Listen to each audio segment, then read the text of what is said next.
રાજ્યના સમાચાર પર નજર કરી ગાંધીનગરથી સમાચાર મળી રહ્યા છે। કલોલ માણસા હાઈવે પર આગનો બનાવ। ઓએનજીસી પ્લાન્ટમાં ભીષણ આગથી અફરાતફરી। વહેલી સવારે ઓએનજીસી પ્લાન્ટમાં લાગી છે ભીષણ આગ। આગ પર કાબુ મેળવવા ફાયર વિભાગની ટીમ ઘટના સ્થળ પર।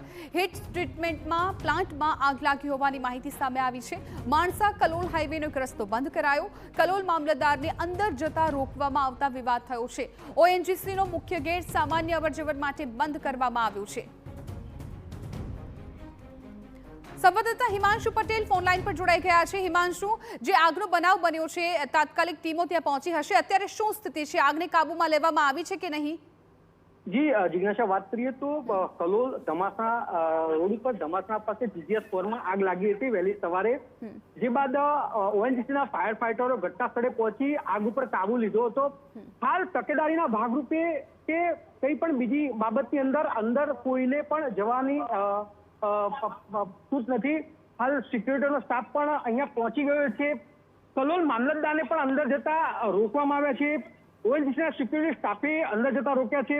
જાગૃત નાગરિક ખેડૂતોએ વિરોધ પણ કર્યો છે, પણ અંદર જવાની સખત મનાઈ છે। જી હાલ ખેડૂતો પણ એવું કહી રહ્યા છે કે અંદર શું છુપાવી રહેવામાં આવ્યું છે, ખેડૂતોને જણાવવામાં આવે કે આગમાં કારણે શું નુકસાન થયું છે, એ પણ આક્ષેપ લગાવી રહ્યા છે ખેડૂતો। જી હિમાંશુ, સવાલ એ પણ થઈ રહ્યો છે, જે રીતે આપે પણ કહ્યું કે મામલતદારને રોકવામાં આવ્યા હતા, કોઈ પણ વ્યક્તિને જવા દેવામાં નથી આવતા, એટલે ઈશારો એ વાત તરફ જાય છે કે કદાચ કંઈક એવું ત્યાં અંદર થયું હશે કે જેની જાણ કોઈને ન પડે, અથવા તો કંઈ ગેરકાયદે વસ્તુ હતી, અથવા તો ફાયર સેફટી નહોતી। આ તમામ અત્યારે સવાલો ઉદ્ભવી રહ્યા છે, કેમ કે કોઈને પણ અંદર જવા દેવામાં નથી આવી રહ્યા।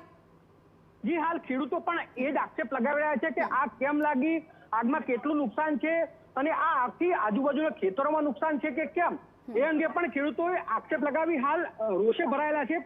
પણ અંદર જવા દેવાની સખત મનાઈ ફરવામાં આવી છે।